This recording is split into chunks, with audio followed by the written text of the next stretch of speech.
Olá, uma boa tarde. Passam 2 anos desde o início da guerra na Ucrânia. Desde o dia 24 de fevereiro de 2022, às portas da Europa, a Ucrânia resiste à invasão da Rússia. Vamos olhar para as consequências destes 2 anos de guerra naquele território com Mónica Dias, diretora do Instituto de Estudos Políticos da Universidade Católica Portuguesa.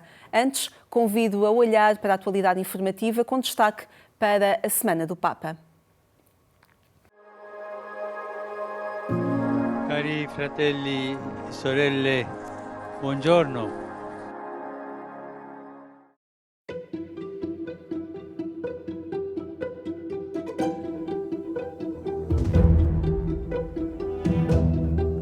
Com os olhos do mundo postos na Ucrânia e na Terra Santa, são muitos os conflitos esquecidos pela opinião pública. No coração do Papa continua a guerra no Sudão, que causou uma grave crise humana, e também a nova onda de violência que atinge Moçambique. La violenza contro popolazioni inermi, la distruzione di infrastrutture, l'insicurezza dilagano nuovamente nella provincia di Cabo Delgado in Mozambico, dove nei giorni scorsi è stata anche incendiata la missione cattolica di Nostra Signora dell'Africa a Massese. Preghiamo perché la pace torni in quella regione martoriata e per favore non dimentichiamo tanti altri conflitti che insanguinano il continente africano e molte parti del mondo, che l'Europa, la Palestina, l'Ucraina. Non dimentichiamo, la guerra sempre è una sconfitta, sempre. Ovunque si combatte le popolazioni sono sfinite, sono stanche della guerra, che come sempre è inutile, è inconcludente e porterà solo morte, solo distruzione e non porterà mai la soluzione del problema. Preghiamo invece senza stancarci, perché la preghiera è efficace e chiediamo al Signore il dono di menti e di cuore che si dedicano concretamente alla pace.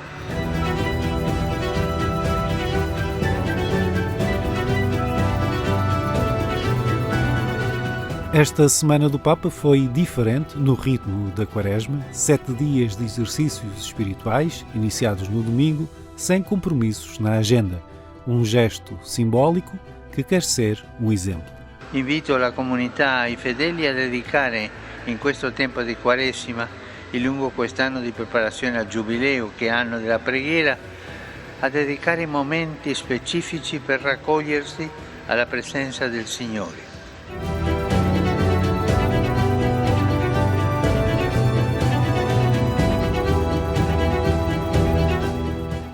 Antes do retiro, o Papa decidiu criar grupos de estudo sobre os temas propostos pela primeira sessão sinodal, em outubro de 2023, que envolvem os dicastérios da Cúria Romana, sob a coordenação da Secretaria-Geral do Sínodo.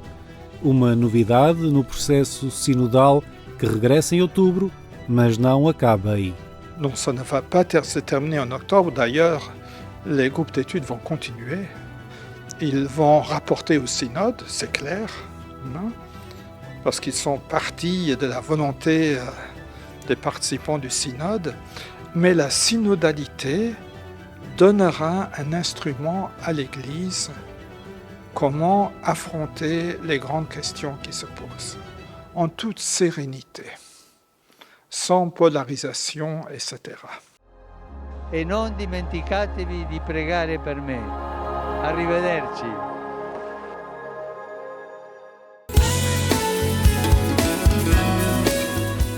As igrejas devem ser no mundo um testemunho de paz, disse o arcebispo de Cantuária na sua deslocação a Portugal.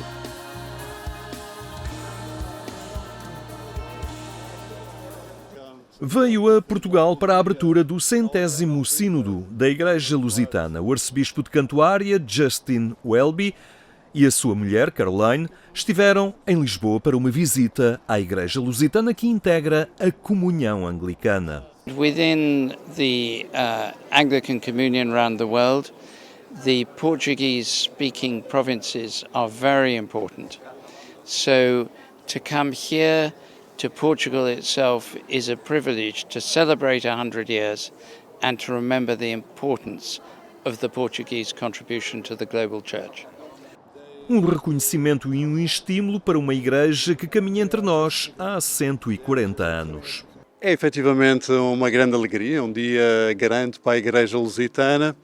Em primeiro lugar, porque acolhe o seu líder espiritual, que é o Sr. Arcebispo de Cantuária, e, portanto, a nossa alegria por termos um pastor connosco e também escutar o que ele tem para dizer à Igreja. E por isso é uma honra muito grande acolhê-lo cá, a ele e à sua esposa Caroline.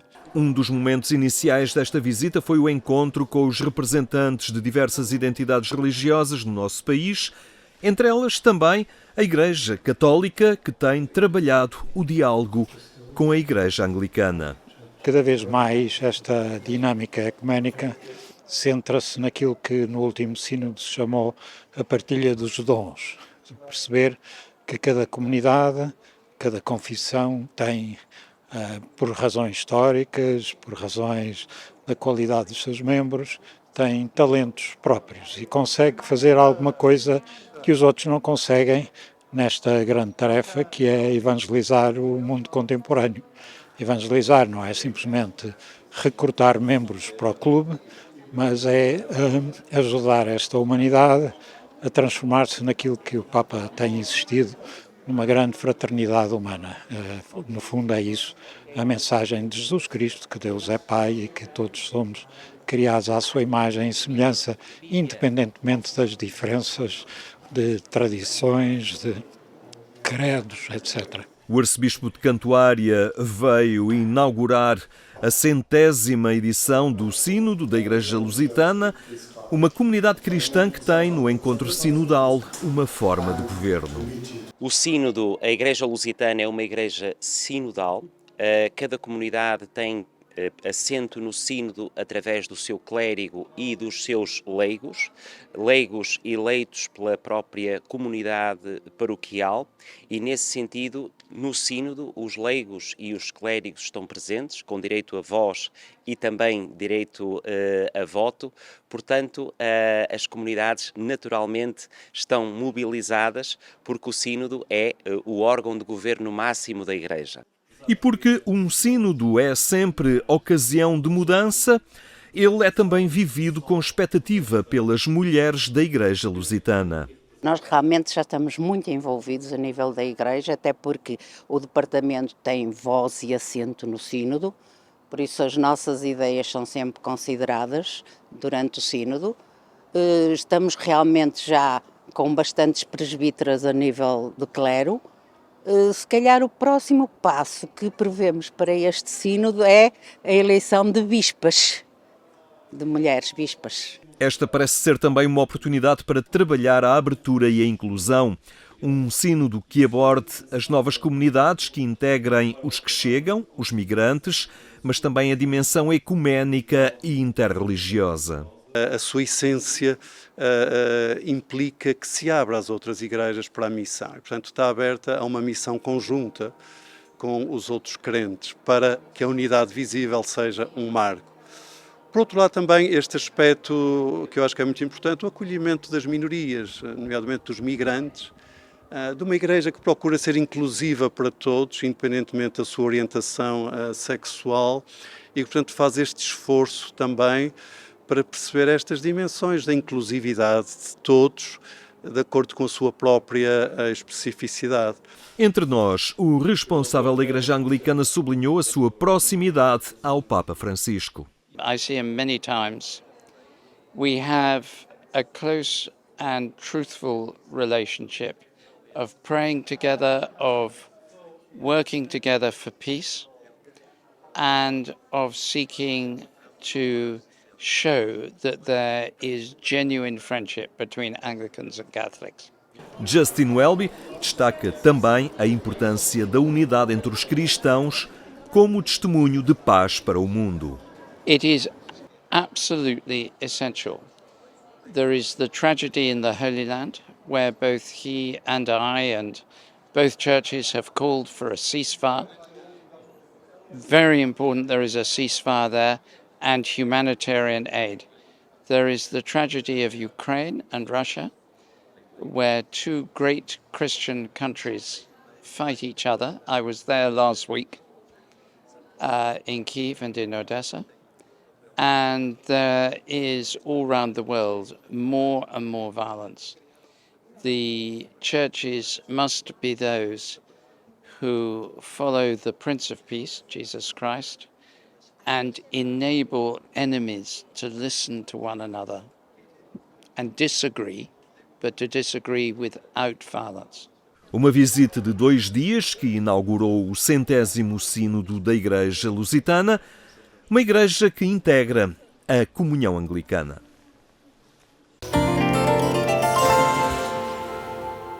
Mais informações que marcam a atualidade religiosa estão disponíveis em agência.eclésia.pt.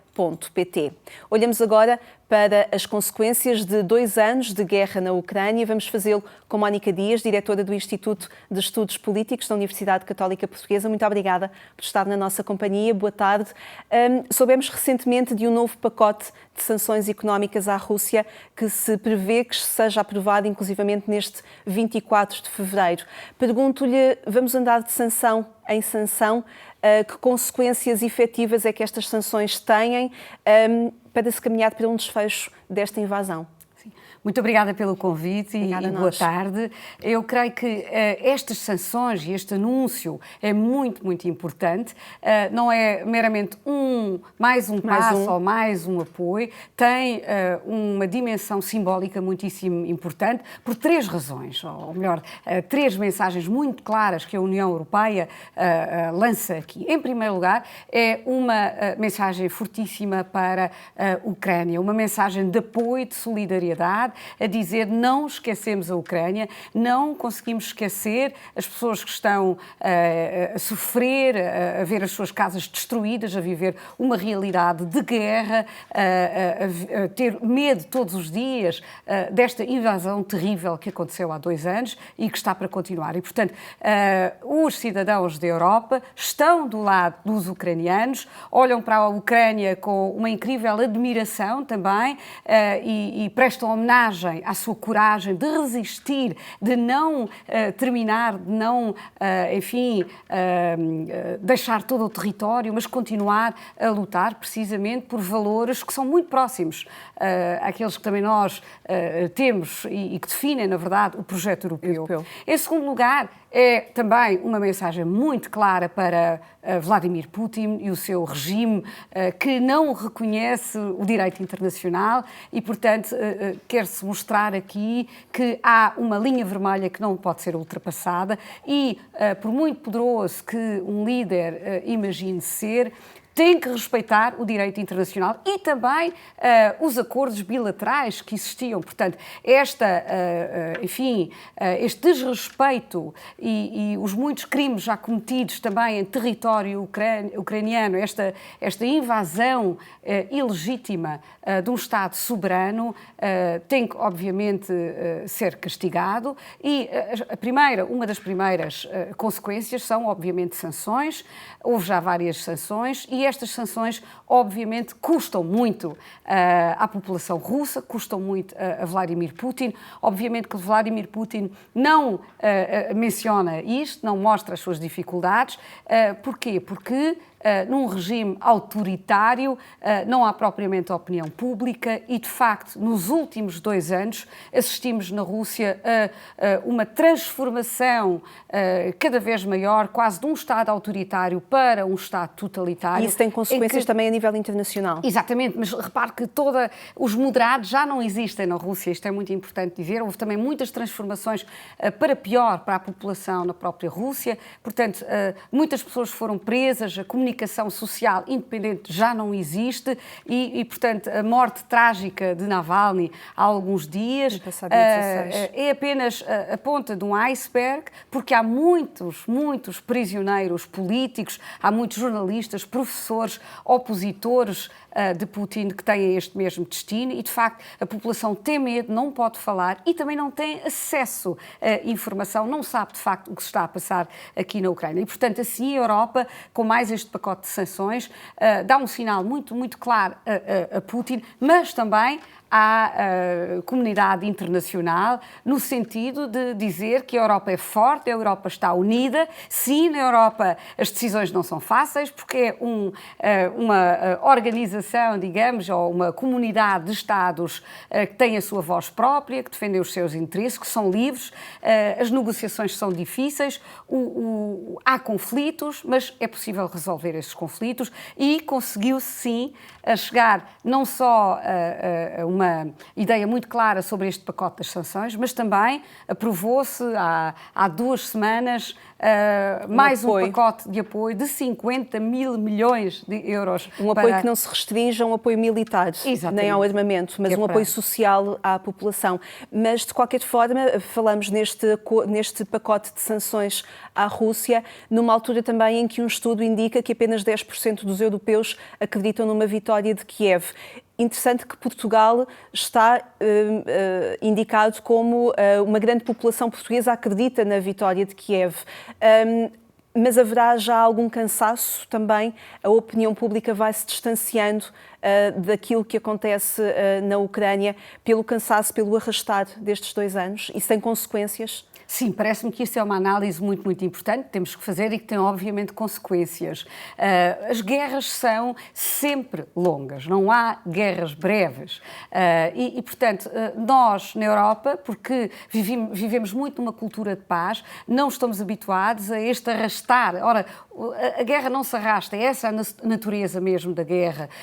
Haver muitas baixas, haver períodos de cansaço, períodos em que não se conquista coisa alguma, como, Remarque já dizia no seu romance Nada de Novo a Oeste, referindo-se à Primeira Guerra Mundial e à experiência que ele, escritor, viveu nessa Primeira Guerra Mundial. E, portanto, as guerras são muito, muito, muito longas e é um cansaço, também tem muito a ver com a nossa sociedade de consumo, que consome muitas vezes notícias que mais se traduzem num espetáculo, o espetáculo da violência, o espetáculo da guerra. Isso é obviamente um facto que nos deve preocupar muito, mas obviamente quando há outro conflito violento, por exemplo na faixa Gaza, e que marca alguma novidade, então parece que a opinião pública e as atenções fogem para ali e esquece um bocadinho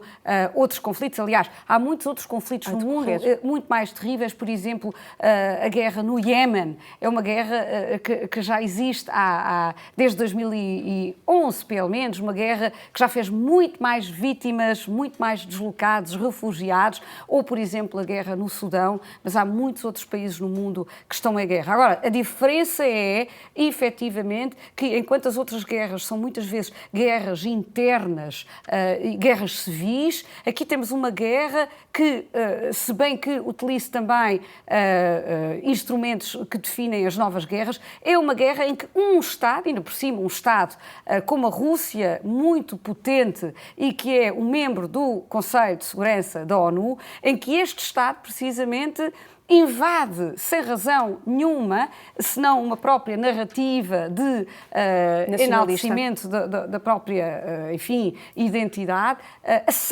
faz um assalto sobre outro país, que destrói, e todos os dias podemos ver isso em tantos territórios, e, portanto, é obviamente isso que acontece, existe este cansaço. É curiosamente que Portugal, que é o país talvez mais distante da Ucrânia, ou um dos países mais distantes, vem logo a seguir à Polónia e a seguir ao Reino Unido e, portanto, é importante também esta convicção que nós temos em apoiar a Ucrânia. Vivem muitos ucranianos também em Portugal. E nós tivemos, de facto, esse processo de acolhimento de muitos na altura há 2 anos. Deixe-me perguntar-lhe ainda que sucintamente, para uma resposta sucinta, se esta aprovação do novo pacote de sanções económicas é de alguma forma um firmar daquilo que é a convicção europeia nos valores da paz também, na procura dessa paz. Parece-me que sim, e fico muito contente por fazer esta pergunta, porque o princípio da solidariedade, o princípio de ajudar o próximo, ajudar quem está em necessidade é muito importante. Não esquecer que a própria União Europeia, antigamente não era ainda a União Europeia, era a Comunidade Económica Europeia e antes disso a Comunidade Europeia do Carvão e do Aço, mas que nasce precisamente da Segunda Guerra Mundial, em em que a Alemanha, mas também muitos outros países, estavam em escombros e havia enormes ressentimentos entre a França e a Alemanha, e foi precisamente a França e a Alemanha, dois, enfim, chefes de Estado, chanceler e presidente, que se juntaram e precisamente perceberam que